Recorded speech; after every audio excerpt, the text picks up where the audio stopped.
Hi friends, I am Uday Kandpal and I welcome you all to yet another lecture on NCERT Class 6 History Chapter 8 with Fact Elaboration. The topic for today is the chapter name is Vital Villages, Thriving Towns.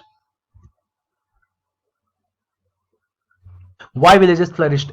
Now there are different reasons of why villages flourished. So it was first is increased demand for iron tools for increased efficiency. We know that Harappan did not know about irons. We know that iron came to be known as to the people in the later Vedic ages. The use of iron began in the subcontinent about 3000 years ago. Some of the largest collections of iron tools and weapons were found in the megalithic burials. About 2500 years ago, there is evidence that there was an increase in the usage of iron tools. These included axes for clearing forests and iron plowshare that was useful for increased agriculture production over the wooden plowshare. Use of irrigation system. The kingdoms during this period 2500 years ago could not have flourished without the support of proper flourishing villages. While new tools and the system of transplantation, as in the case of paddy rice, increased production, irrigation was also used. Irrigation works that were built during this time includes canals, wells, tanks and artificial lakes. Then the third reason was organization of people. There was a village headman named Gram Bhojak. He was generally the large landowner. He had slaves and he had workers to cultivate the land. The king often used him to collect taxes. There were other independent farmers called Grihapatis. There were men and women such as the Karmakars and the Das. There were craftspersons such as the blacksmith, potter, carpenter, weaver. In Tamil, large landowners were called as Vedalar and the ordinary plowmen were called as Ujhavar and the landless laborers, including slaves, were known as the Kadashiyar and the Adimai.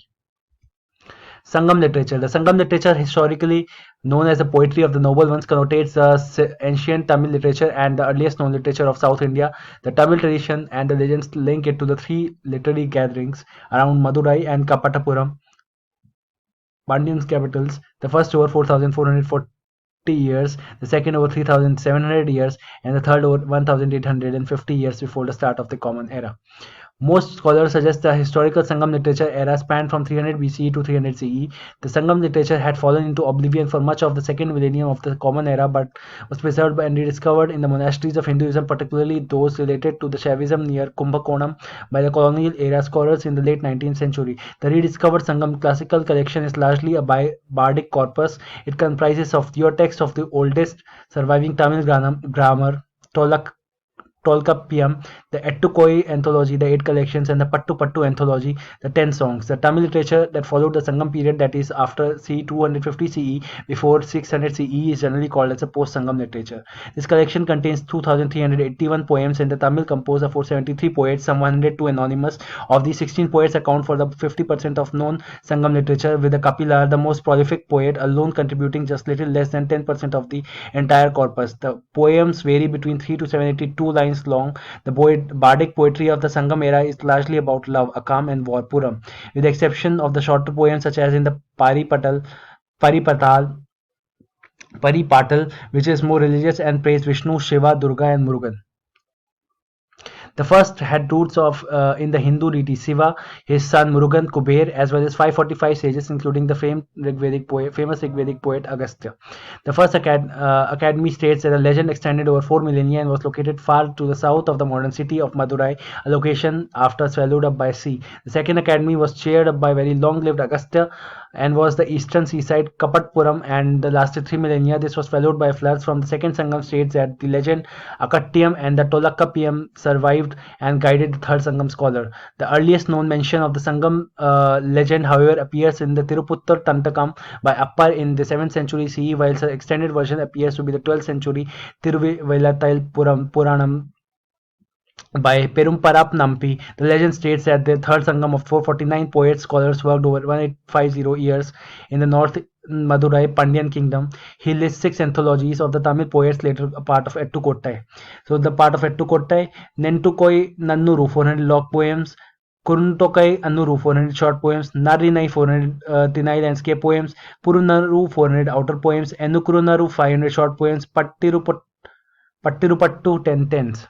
So the source of the previous data was Wikipedia. The Sangam literature Ettutogai. The available literature from the period was categorized and compiled with the 10th century CE into the 2 categories based roughly on chronology. The categories are Pattinamela Kannaku, the 18 greater text series comprising Ettutogai, the 8 anthologies, and Pattu Pattu, the 10 idyls. According to the Takanobu Takahashi, this compilation is as follows. So the Ettutogai is our Narinal with 400 poems. Original poems are 400 lines in the poem 9 to 12. Number of poets were 175. Kununtokai extend poems 402. Original poems 400 lines in poems 4 to 8. Number of poets 205. Anakunuru extend poems 499. Original poems 500 lines in poem 36. 3 to 6. Number of poets 8. 5. Then Patirupattu 86 extend poems 10 into 10. Original poems varies. Lines varies and number of poets were 8. Then Paripatal, the extant poems 33, original poems 70, lines in poems varies, again number of poets 13. Then Kalitokai, extant poems 150, original poems 150, lines in poems varies, number of poets 5. Akanaruru, extant poems 401, original poems 400, lines in poem 12 to 31, number of poets 145. Puranuru, extant poems 398, original poems 400, lines in poems varies, and number of poets 157. So the 8 names are Narinai, Kunutonokai, Ekurunuru, Patirupattu, Paripatal, Kalitogai, and Akananuru, and Parananuru. Then Sangam literature's second was Pattu Pattu. Pattu Pattu have 10. The Timuru Karu Pattai lines 317. Author was Nakkirar. Then Porunara Pattai 234 lines. Muttatam Kanyar was the author. Then Chirupannaru Pattai 296 lines. Nattatannar was the author. Then Perum Pannaru Pattai 500 lines. Udutu Kannayar was the author. Then Mullai Pattu 103 lines. Nappannuttanar was the author. Then Mattunakki 72 lines. Mankutti Maruttanar was the poet or the author. Then Netunaravattai 188 lines. Nakkirar was the poet or the author. Then Kurinuppattu 261 lines. Kapila was the author. Then Pattinapallai 301 lines. Uruttikarana was the author. Then Mallai Pattu Kattam 583 lines. Perunu Kochikanar was the author. Jatakas. Jatak tales are a voluminous body of literature native to India concerning the previous births of the Gautam Buddha in a both human and animal form. The future Buddha may appear as a king, the outcast, a god, or an elephant, but in whatever form he exhibits some virtue that the tale thereby inculcates. Often Jatak tales include an extensive cast of characters who interact and get into various kinds of trouble, whereupon the Buddha character intervenes to resolve all the problems and bring about a happy ending. In the Theravada Buddhism, the Jataks are a textual division of the Pali Canon included in the Khuddaka Nikaya and the Sut Pittak. The Theravada Jataks comprise 547 poems arranged roughly by an increasing number of verses. The feature of the early developed villages and cities, sculptures carved scenes depicting the people's life in towns and villages as well as in the forest. Many of these sculptures were used to decorate the railings, pillars, and gateways of buildings that were visited by the people.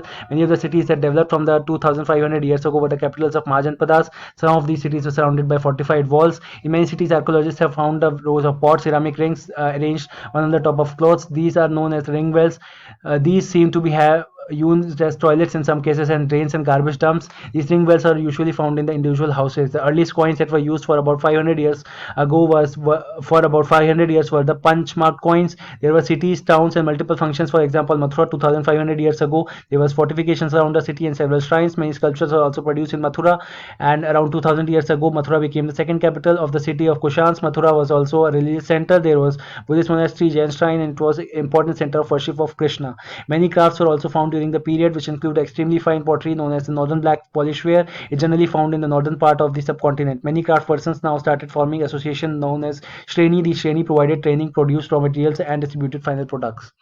Then the case of Arikamedu. Arikamedu is an archaeological site in southern India in the Kakayan Thope Arinukoppam commune, Pondicherry. It is 4 kilometers, 2.5 miles from the capital of Pondicherry of the Indian territory of Puducherry. Significant findings at Arikamedu includes the numerous Indo-Pacific beads which facilitated the fixing the periods of its origin. Red and black ceramics known as the megalithic stones or the Pandukal in the Tamil, meaning gold stones and used to mark graves, existed at the site even prior to the dates of the trading post, and also in later periods the name Arikamedu and archaeological usage of the excavated site originate from the Tamil word that means Mount of Arakan, based on the figurine of an avatar incarnation of the Jain Tirthankar Mahavir found at the site.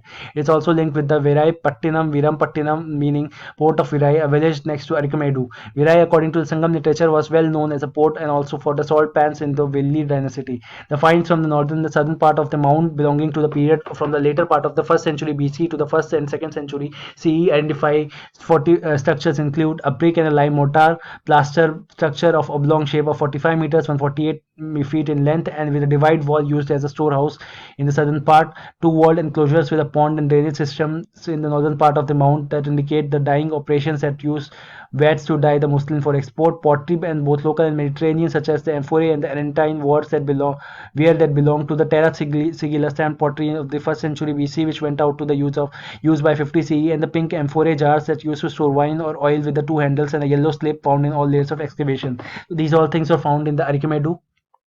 And important features in this chapter: fill in the blanks. Villalar was a word used for large landowners of the Tamil. The Gram Hojaks often got their land cultivated by Kadaisiyar and Nadimai, Dasa and Karmakars. Plowmen were known as Ujhavars in Tamil. Most Grihapatis were small and independent landowners. So hope you like my lecture. Hope you learned a lot for the competitive exam. Thank you and have a nice day. Bye bye.